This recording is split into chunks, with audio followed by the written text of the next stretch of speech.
Hello, and welcome to this episode of Real Life, Real Love.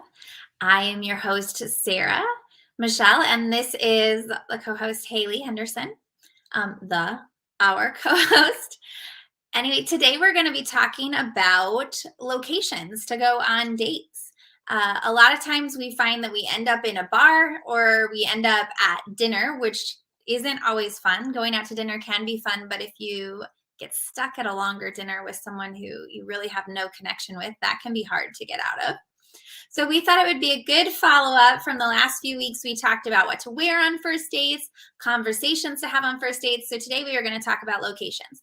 Now, since a lot of you are feminine women looking for masculine men, he's likely to be picking the date for you.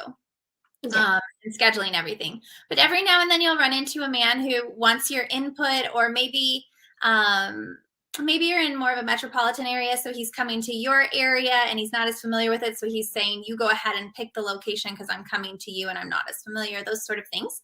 So we thought it would be good to just take a moment and talk about that today. So did you want to take a minute? I guess I didn't even introduce myself, really. I just said, I'm Sarah Michelle. I am a sex, love, and intimacy coach for men, women, and couples to help call in their lover, which is why we're talking about some of this first date stuff. I also help them with sex, dating, intimacy stuff in the long run so that you can keep dating for the length of your relationship. All right, you want to share a little bit about what you do?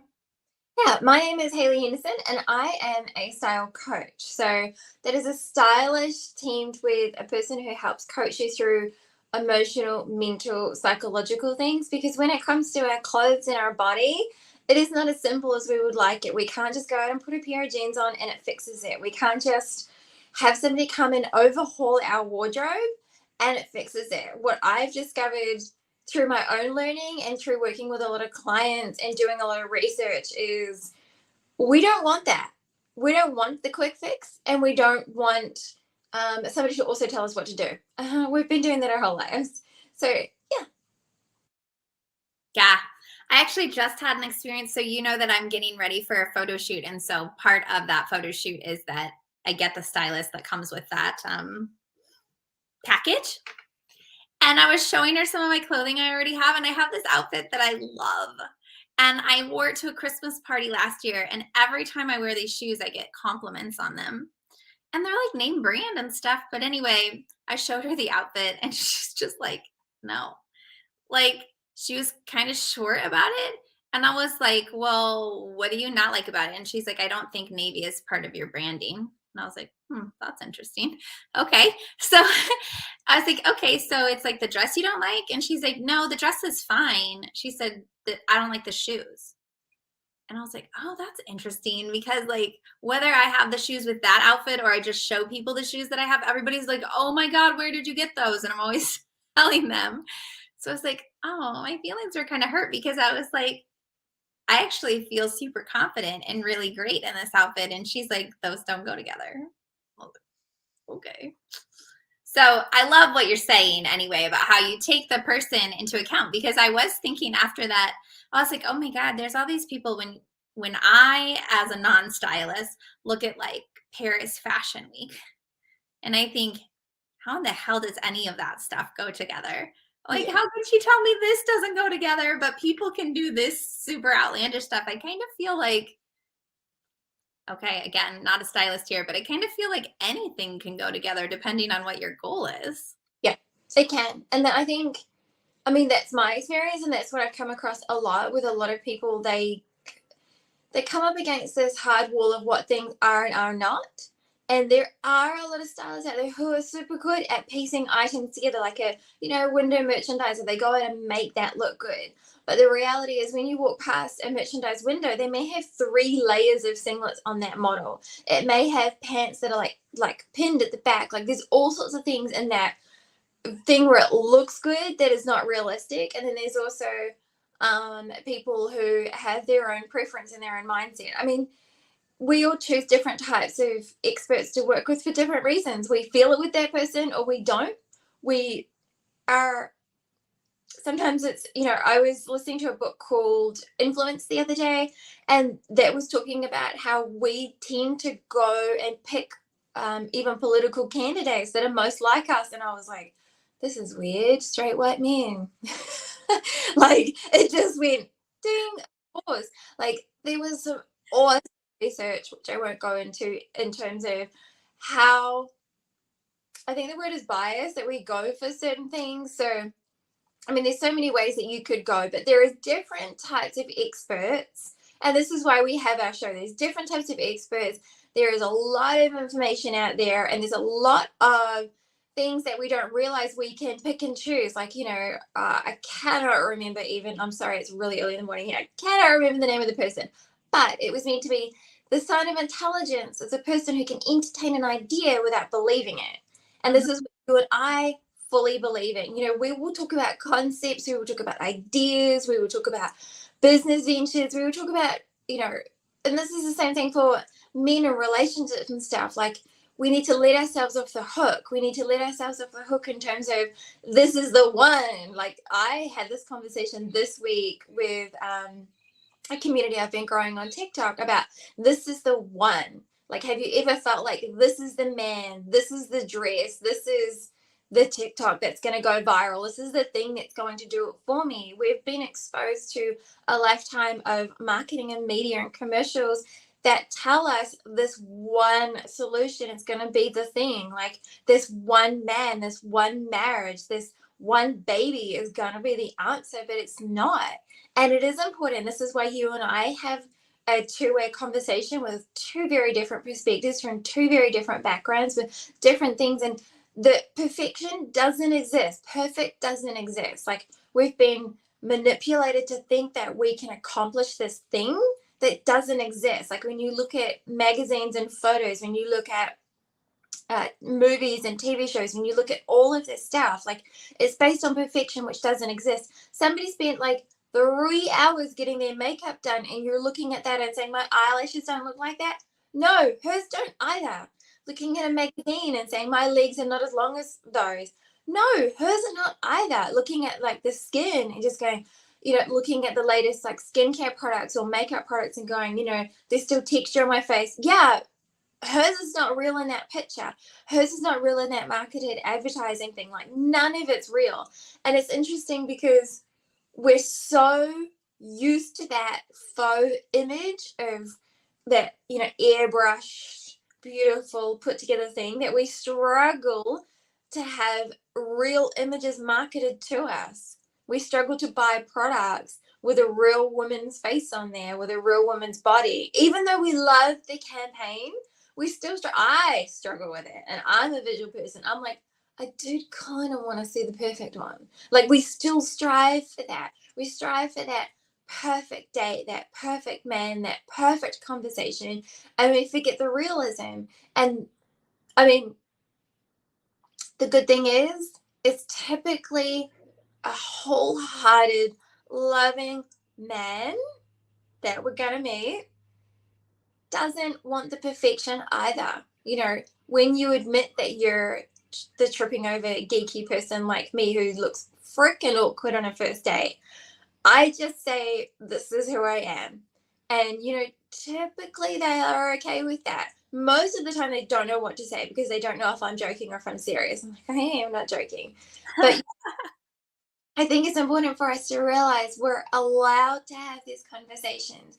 We're allowed to see an expert and it doesn't work out. We're allowed to, this is why there is conversations and agreements and ways to terminate things. And I think we need to let ourselves off that hook of the perfection and this is the one, this is the thing that's gonna, like, these are the shoes, this is the dress, this is the photographer, this is the TikTok that's gonna go viral, this is the business idea that's gonna work, this is the diet that's gonna work, this is the dress. Oh, that's where I fall in. I'm like, oh, this is the dress, this is the outfit. This is gonna I kid you not, I have looked online and gone shopping and been like, when this dress shows up, my life is different.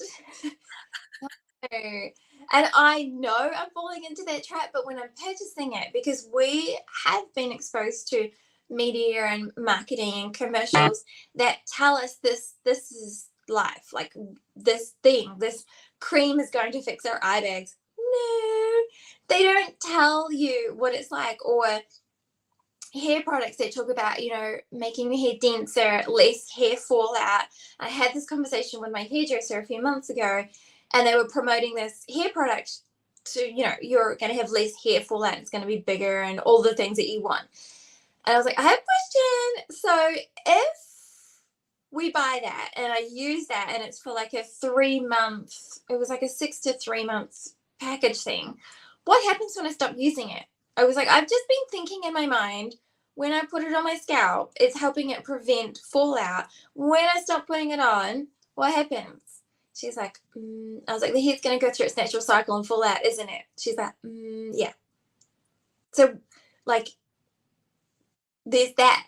Like, it's not just like one thing that's going to fix it. Like, you either commit to a lifetime of it, or entertain an idea, or realize that we are change and we are flow and nothing is perfect. And that's awesome for a first date. That's awesome for getting to know another person, man or woman. That's awesome for realizing, we forget the first date. Like, we go through the fairy tale, the glitz and the glam. We're like, yeah, I'm going to wear this outfit. I'm going to talk to him. And I'd really like a script of all the right things to say. And what's your favorite color? And all the, that's really interesting stuff. But really important is like the feelings and the emotion of it, the things that work for you, and realizing that long term, when you're going to be, if it's going to be a relationship with this person, you're going to have those days where it's a bad day and you're going to walk in the door and you're just going to be full of tears and you're not going to be that perfect person. And you're going to have times where your outfit didn't work. Sad, but it happens. Yeah, and I think that's why why we decided to start having these conversations for other women to watch, is because there isn't a one size fits all for dating and relationship advice. And there can't be, because if there was, then more people would be in relationships and you would basically be able to date anyone and make it work, because it would be A plus B equals C. And it's just not. There's too many variables in it. And so, like, listening to our conversations, it's not so much meant for the women listening to us to go, oh, okay, I'll do it exactly that way and then I'll get what I want. It's more to open the conversation so that she can like contemplate it herself and then start to figure it out through her own intuition and be able to have that knowledge, so that when she is out on the date, she can be like, okay, and how do I want to pivot here? Or what action do I want to take?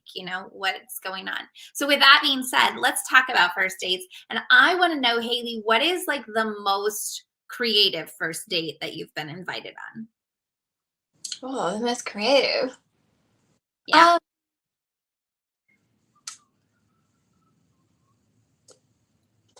I don't know. I thought creative. I don't know. Pass. Next question. I got invited by a guy. I think it was last summer. Anyway, I said, just pick something adventurous for us to do. And like, I live in Iowa. Okay. There's not a whole lot. Like, we could do like hiking and stuff, but I never do that before I know the person, because hello, I don't want to be on an issue of Dateline. Like, I've had guys invite me on hikes for the first one, and I always have to like remind them, hey, like, I'm a woman and I have to think about certain things that you don't have to think about when we go on these dates. And one of them is, I'm not walking into the freaking woods with you. So anyway, this guy invited me to go to a jump park. So it's like, well, I call it a jump park, but like a trampoline park where there's all these trampolines. I got to laughing so hard. I eventually told him, no, like, we have to pick something else, because I hadn't done any pelvic floor rehabilitation or anything at that point. So I was like, every time I go to the jump park with my kids, I have to wear a pad, okay? Because I've had 2 children and I didn't have pelvic floor rehabilitation right after their births or anything like that. So it's like, I freaking pee my pants when I jump on trampolines. Not to mention the fact that we're going to be jumping around a bunch of little children. I go there often enough to know that there's barely any adults here. So I was like, no, pass on that one. We ended up taking a walk down by the river, which was nice because it kind of gives you that Like you get to walk, you get to move, but at least for us, down by the river is really populated, and we went in the like on a late Sunday afternoon, so there was plenty of people out. It was a nice day, that sort of thing. I felt plenty safe.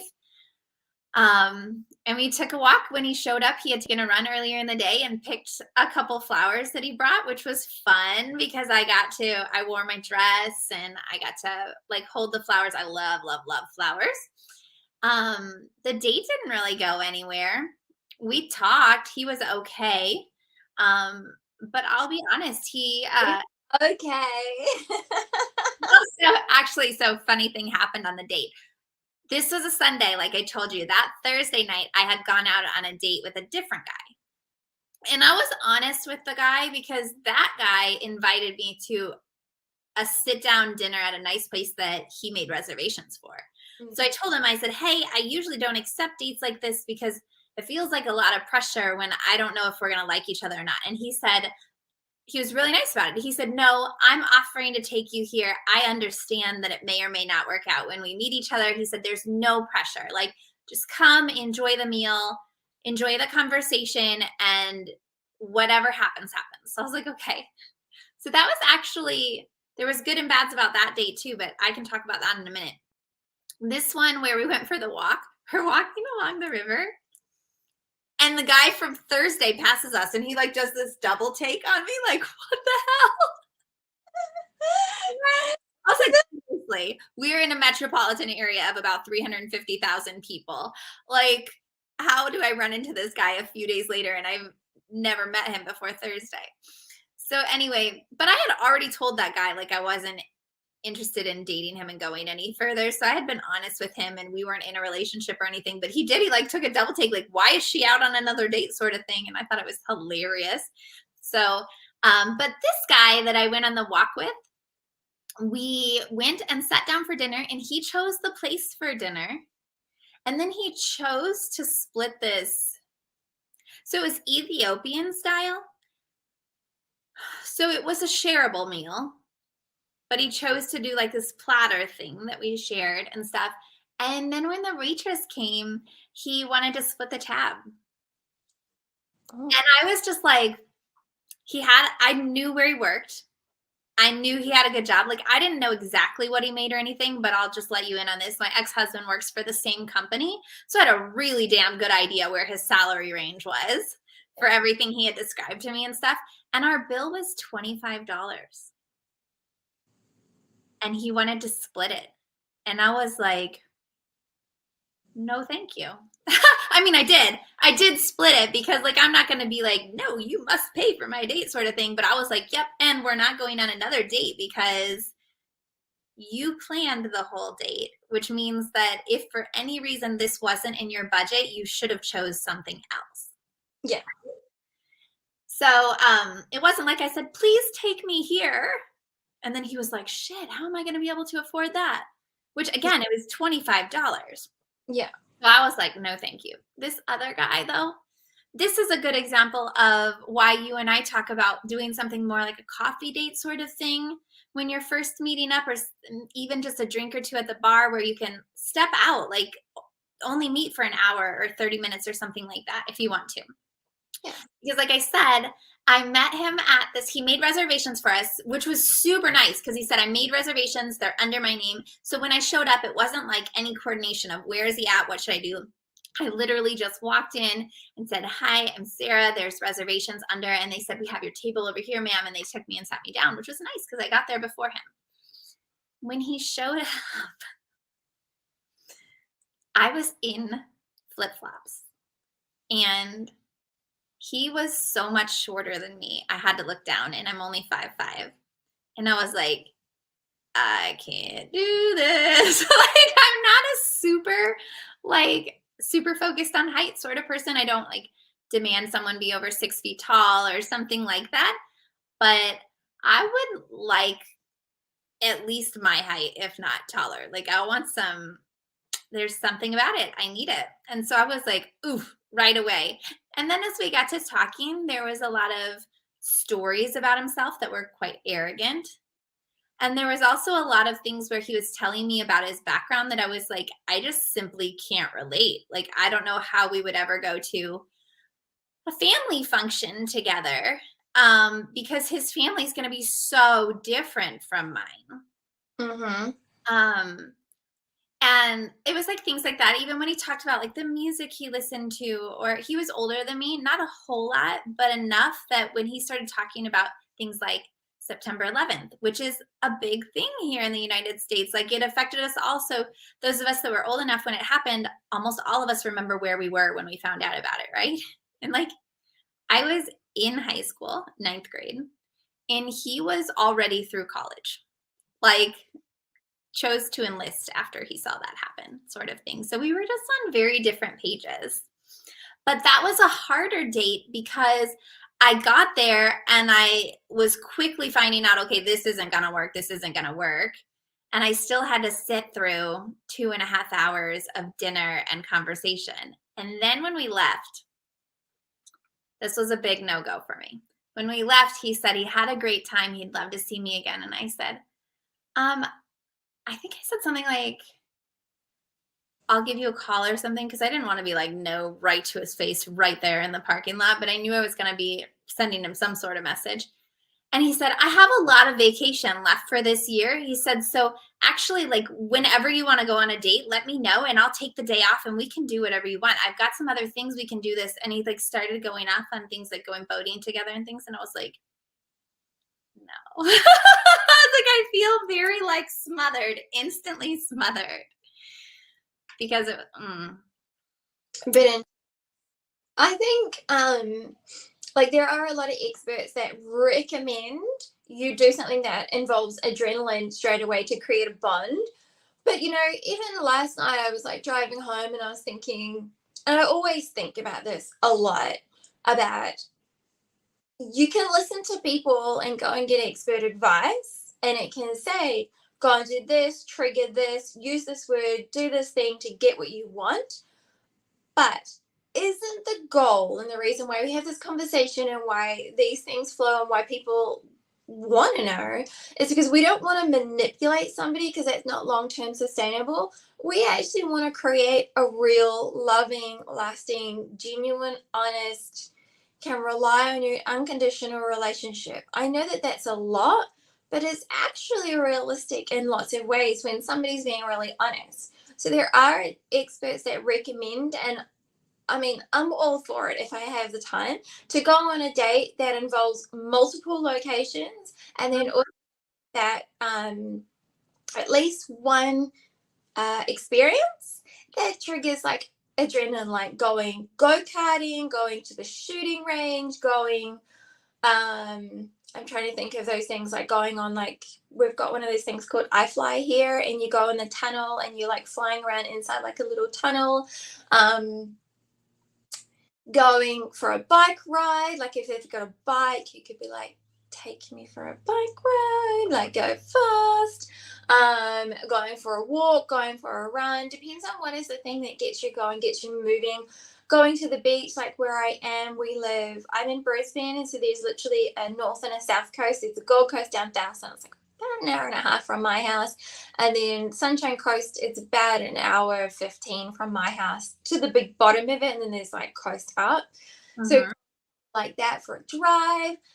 So if you go for like a coffee date, you're gonna have to be in that person's presence, and you're going to, all your nerves are going to be on the table or on your face, or you're going to see what he's doing and not doing, depending on the person. Honestly, I think is the most important thing to tackle with, like, you know, you could always have like, I have a preference to go on a coffee date, but if it doesn't work out, then I find something that feels good for me and that feels like it suits the person and the situation. So I've been on first dates with a person who lives 2 hours away. Like we've spent weeks getting to know each other. We talk all the time. It works out to be actually natural to take out. You know, he's got children. He's got shared care. I've got my daughter full time. And so it worked out better to go on like a night romantic date. So he picked me up. So there was certain circumstances that that was adrenaline rush in itself. He picked me up. We collaborated. Normal for you to allow someone to pick you up, or was this because of how much time you'd spent getting to know each other? It's not normal. It was that it just seemed completely natural, and like he wanted to and I wanted to. I was like, yes, please pick me up. And then I can have I can see how that would be sweet. I just have never allowed it because there's potentials, but I think it depends on, and this is what I think is the most important when it comes to like dating and relationships. Like, you can follow an expert's advice, you can talk to girlfriends, you can find stuff online, and it's almost like how I recommend for a lot of people who don't want me to tell them what to wear. I give options and I say, hey, think about your favorite color, think about the things you like to do. And men will ask you these questions. They'll say, what type of food do you want to do? Like, what time of day do you have free? Like, if you're a nurse and you're working shift work, like, you may be better off with a first thing in the morning coffee, like, because you've got, other priorities that you've got to do later on the day in a different shift. Or if you've only got a Wednesday off, or, depending on what you do for a job, like, you don't have to go on evening dates, and you don't have to go on coffee dates. You don't have to go on adrenaline oriented days. You don't have to go on multi-location. So the recommendation for multi-location is mainly due to, one, it builds a bond because you've gone through multiple different kinds of circumstances or scenarios. So we have a thing here in Brisbane called South Bank. So you could start one end of South Bank, you could like meet and then walk together, get a drink, and then walk further and pick a different restaurant. You can walk into these like gardens right there. You could meet in the city on the other side, have a drink, go for a walk, or jump on one of the electric scooters, go to the other side and go into the restaurant. You can meet at like a rooftop bar and then go somewhere fancy. You could go for a drink with a girlfriend first, then go and meet your date. Like, thinking about those multi-locations, and they give you, if you're going to do it and you want to do it with a man, you mean to pick 2 or 3. And that is because you will see him in different scenarios, as well as how you feel in different scenarios with him. So if you can go for a half day with this person and you've got to know them enough where you want to spend that amount of time with them, it is recommended, go for a coffee, and then you can go for a walk, and then you can either go home and get changed, or have you got to change in the car or something, and then go out for like a drink or out for dinner. Like, something that's like, we're getting to the age where it's like, it's actually nice for somebody to just do that. But there are other options where you can actually go for like a more of a day date, where you go to like the skate park, or you go to a wakeboarding park, go and do something like that, or go to the zoo. Like, go to scenarios that you would do during the day, like go to the markets with this person, see what he's like. Does he like holler at people like about the pricing? Does he like want to offer you like food as you're walking along? He's like, oh, this is a taste test, would you like it? Seeing these things in different circumstances, and you walk down and then you get a drink, or you walk down and you jump on an e-scooter and you go somewhere. Like, what are the scenarios inside where you live, and talking to this person and thinking about your preferences. Like, I love coffee and wine. So and I'm a busy, tired mum. So I like to do things where I'm more relaxed, as opposed to like that with that person, because I'm often too tired to even, I'll probably fall over with how clumsy I am on a first date. But I have enjoyed going to the markets. I have enjoyed, there are things where you can do like workshops and like create something and make something. So I've had dates feel intimidated because I've done a painting and they've gone, how are you so good? I'm like, I have a diploma in art.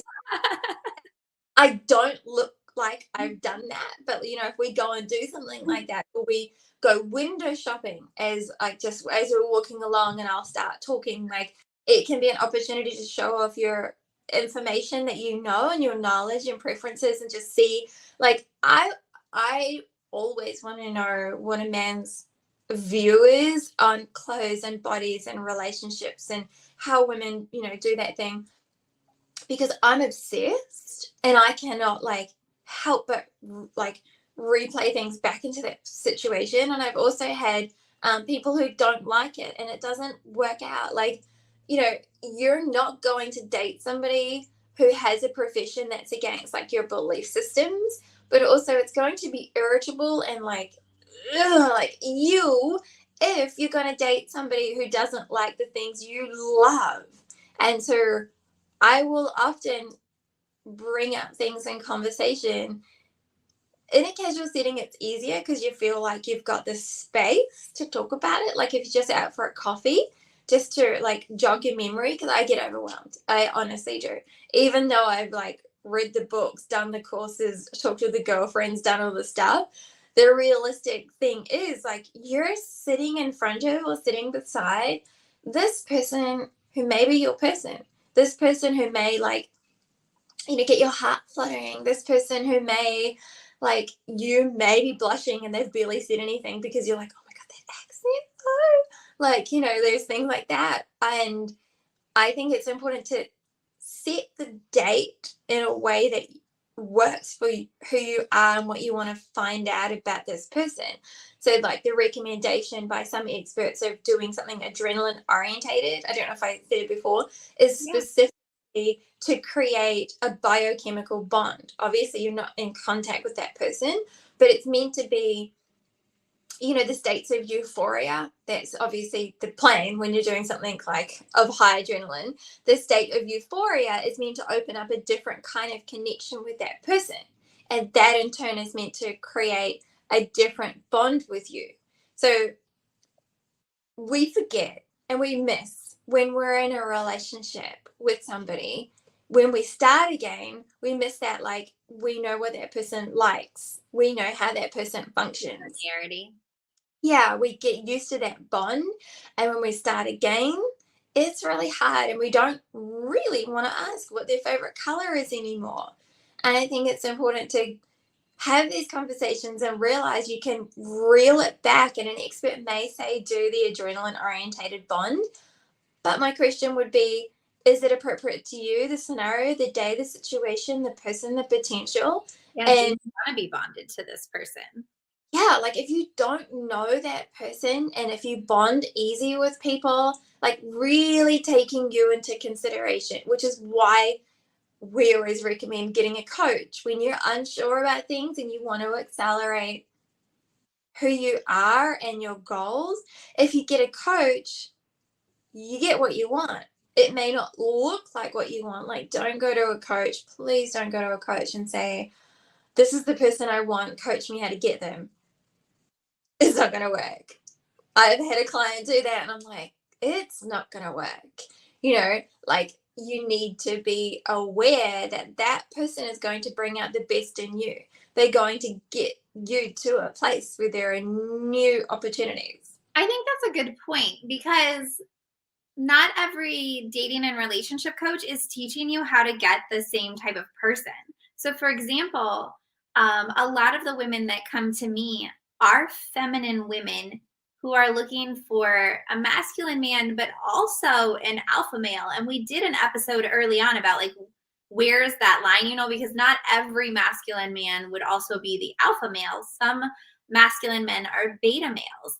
And there's definitely going to be, so for example, and I'm kind of making a generalization here, but like if you're following some of Matthew Hussey's stuff, I feel like that's more aligned with being able to draw in an alpha male. It doesn't have to be, but more of that will work there. Whereas Brian Knox, definitely the stuff that Brian Knox teaches is going to call in a beta male because an alpha male isn't going to appreciate the type of communication, or he always says it's not games, but the stuff he teaches, I feel like a lot of times still feels gamey because it's this like, if he does this, this is how you respond. And I'm not saying there isn't any truth to that or whatever, but it can start to feel like a game because it's like you're not feeling into what you want to do in the situation. You're basing yourself on him instead of it being like you. And then everything around you happens the way it should happen for you when you're authentic, you know? Anyway, I think that's an important thing to talk about because, like, for example, I'm helping people call in soulmate level relationships. Well, that's different than your average day-to-day relationship that probably you've seen like in your mother-father aunt, uncle, friends, or whatever, a lot of people have this kind of average sort of relationship, which is fine. A lot of people aren't diving into this personal development journey the way you and I are. But because we want that soulmate connection, because that soulmate is going to take us deeper into ourselves than anyone else can. Because they're going to love us unconditionally, but they're also going to always push us to be the best version of ourselves and be constantly mirroring, reflecting things to us about ourselves. And we're going to be doing the same thing to them, which takes a lot of emotional maturity and stuff to be in that type of relationship. But to bring this back to the first date thing, I think that's one of the reasons why I just adore, I know it's simple and it's not unique, but I just adore that like coffee date, grab a drink, something that can be a half hour to 2 hours max, but it's really easy once you get in, if it's not working, to get out. Because I really just want that first date to double check that energy based on however else we've connected, whether it's online dating or a friend is, whatever. Because then from there, I think we can start doing more. Because if you know you have that connection and you're already able to talk to each other well, then that next date, you can go to a fancy dinner if that's what you like. Or you can do, like you were talking about, the half day. I also think it's really fun to take early on, like in the first few months that you're dating, take and do something that's a little bit longer. It doesn't have to be a full day or anything like that, but something that's a little bit longer where you can say, today I want to take you and show you, give you a taste of my favorite things. So maybe you do like a progressive meal. I don't know if everybody calls this a progressive meal around the world, but here what a progressive meal is, like you'll go to one place for drinks, one place for appetizers, another place for your main course, and then dessert and drinks again. You can do as many steps as you want, but the idea is you're going to a different place for each step that you choose. And then you can kind of go around town and you can do those things where, like, as you're driving from place to place and you're in the car, you can share, like, and this is where I grew up. This is the school I went to. Oh, I remember this memory, whatever. And you can start to connect. But like you've mentioned a few times too, is the first date, we don't have to pack everything into the first date, because our goal really with going on this date is to eventually find the person we're going to spend our lives with. And we're going to want to be able to unfold that gradually and enjoy it, because nobody likes those relationships that you dive into and everything happens in the first 2 to 3 months. And then you're sitting there after the hormones and stuff have died off and you're like, well, what the hell do we do now? There's nothing left, you know? It's nice to do this slowly. So I really just look at the first date as checking their energy and opening the conversation. Yeah. And it's important to remember, which maybe we could make a future episode, when you're going on a date, you're going to meet that person. Whether you've already actually met them in person or if it's an online meeting, you don't know them enough. That's why you're checking. But we also actually bring our own agenda to this. We bring our overlay of what we want in a man or a woman in a relationship. We bring like our ideals and we overlay it on this person. And it's important to remember, like, we're coming to this not knowing everything about this person, or we would know if it's a yes or a no. And we're actually only bringing the concept in our mind of who this person is and who we want them to be and what we would potentially like to work out. And I think that it's intelligent to, if you like, you know, we've talked about in previous episodes, to know what you're going into this for, like, and to have a conversation with the other person, because that's a sign of respect as well. Like, I think in relationships it's the space between you and me, which is why you and I, Sarah, we have such a good relationship, because we respect the space between each other. I'm sorry, I've got hay fever this morning and my nose keeps like I'm trying not to. Anyway, I digress. The important thing to remember is we're building what we want this space to look like. We don't know yet. Even if you've gone on like 3 dates, you may still not know. And that space in between you is like once you've gone and built time together.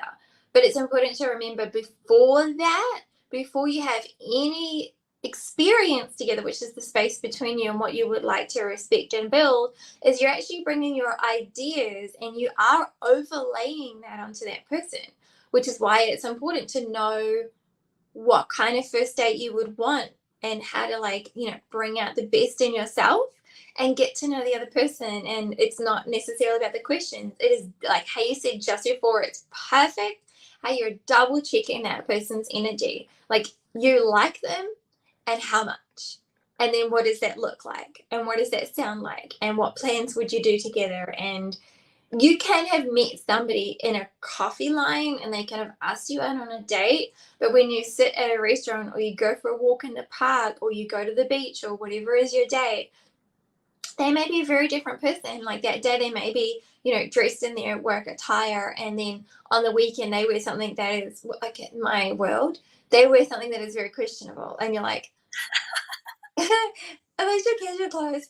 I've dated somebody that had two pairs of shorts, casual shorts, and they wore them all the time outside of their work clothes. Like they said they looked really good and formal in their work clothes and like going out, but casually, I was like, I want to and say I have one pair of shorts. every time he got home, he put them on like immediately. Like that was almost like his second skin, and that just made me. I have to tell you something, but not right here. I totally have to tell you something when we're done. That's funny, but it's good because it shows like your personality and what you're looking for, because clearly this is another instance where we're completely different, but there's nothing bad or wrong about that. And that's the whole reason of like you and I not giving someone a formula for first dates or how to date or anything. It's because you have to go with your personality. Even like, so I consider both of us to be very confident and capable women. But you've mentioned more than once that you feel nervous on first dates, and I don't. So like for me to show up and have a conversation on the first date and do that coffee date thing, like it's no sweat off my back at all to like show up, even if I have to carry the conversation. Now, if I have to carry the conversation, that lets me know a little bit about where the relationship is going to go. But it's no problem for me to like do that sort of thing. Whereas for you, you were talking about like with a first date, it's kind of nice if we do a little walking or we do a little window shopping or a little something, so that when we do have those awkward silences, they feel a little more natural, and it's okay for me to just be looking off and enjoying what I'm seeing at the market or whatever. Whereas I'm like, I really want eye contact. I really want to talk to you, and I really want to know if you can engage with me, because I'm super into having deep conversations and stuff. And I want to know how you can handle this sort of stuff with me. It's not that we have to get into deep conversations on our first date by any means, but I'm picking up on like, what are your conversation skills? How capable are you of holding an intimate space with someone else? Because coaching on intimacy, I don't think about intimacy as just sexual or just between romantic partners. I think there's a lot of different, like I think about ways to create intimacy with my children, which might sound super weird to people who have always associated it with sex or romantic relationships. But it's about creating that connection.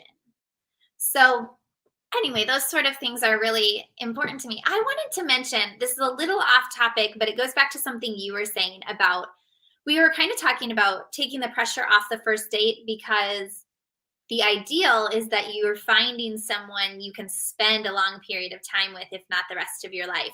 So it's okay to space this out. I think it's really important for women, especially women who have a history of dealing with, even if they haven't necessarily dated narcissistic people, but maybe they had like a narcissistic father or mother figure or somebody in their life, so they've dealt with that, or any other form of abuse, to really learn how to slow things down. So in those first few months, there's this whole cocktail of hormones that are happening no matter what. Like you don't get to choose these sort of things. It's a biochemical response in your body.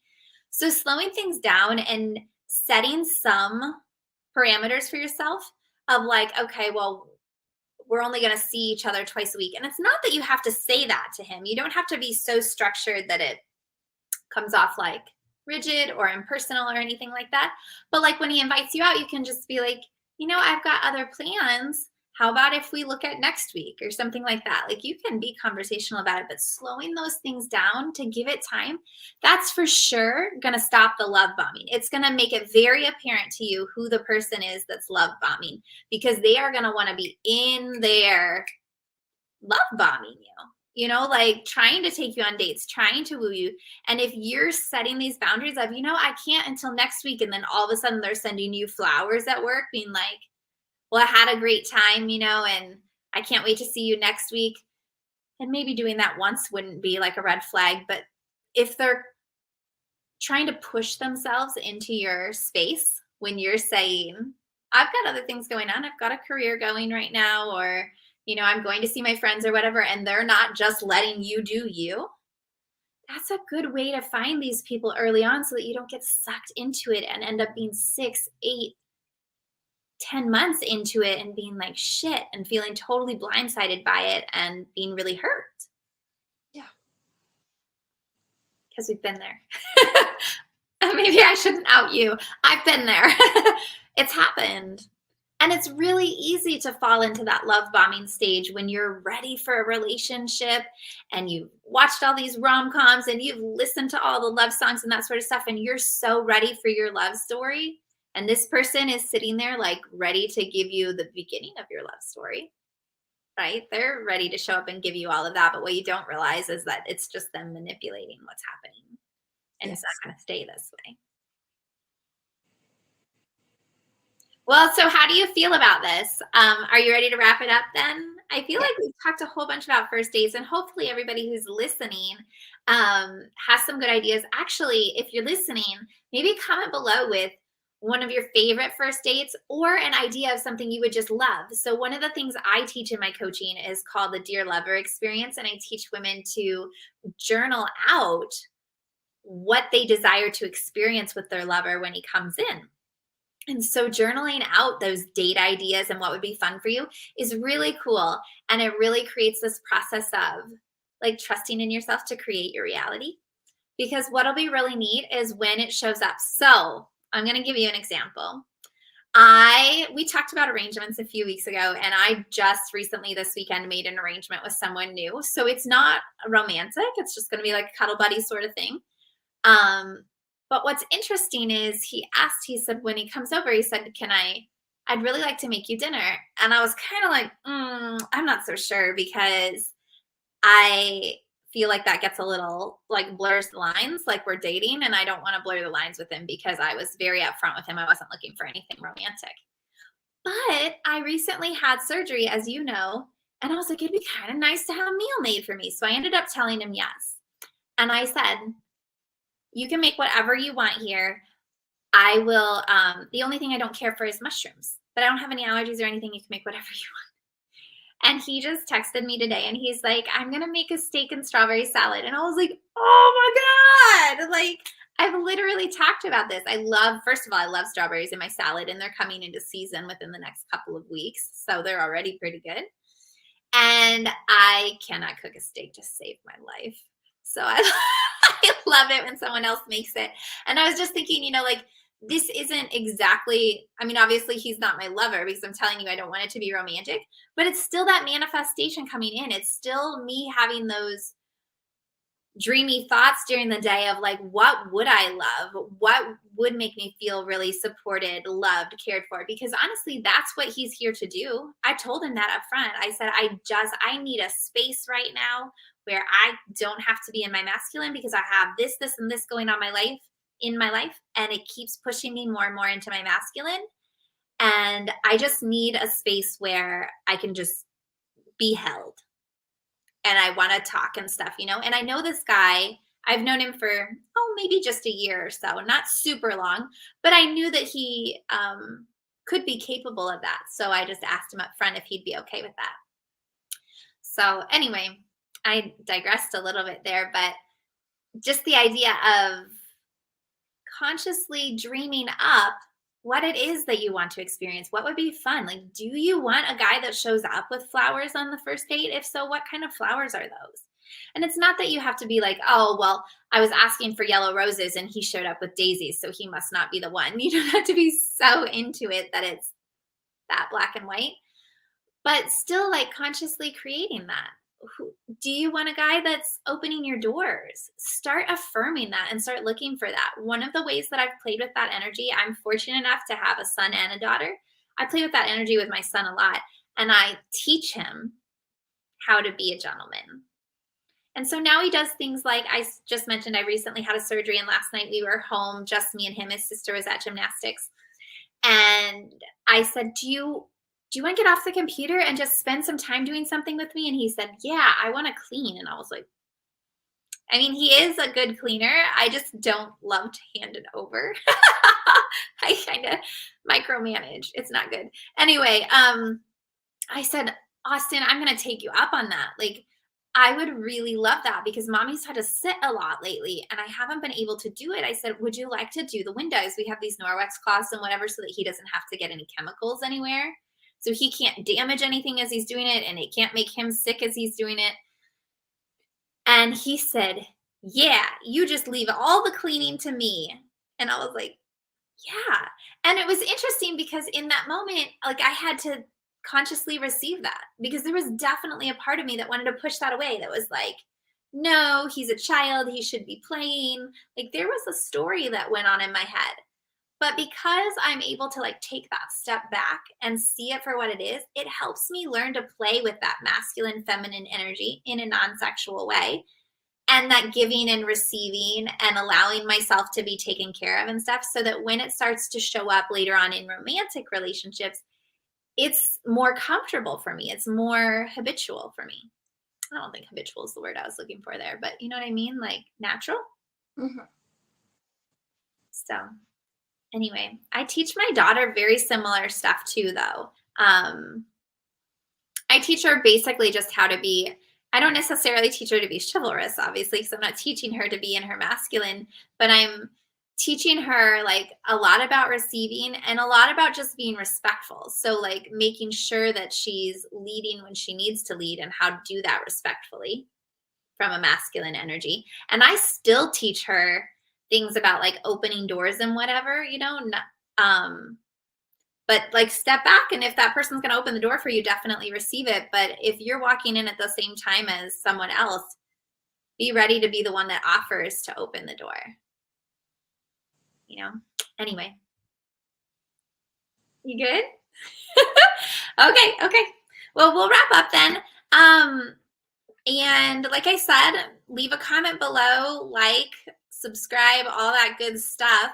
But let us know how your dating life's going and any questions you might have, anything you want us to discuss. We are looking for topics for now. 8 episodes in and planning to just keep going indefinitely. So let us know what you want to hear more about. And thanks for joining us today.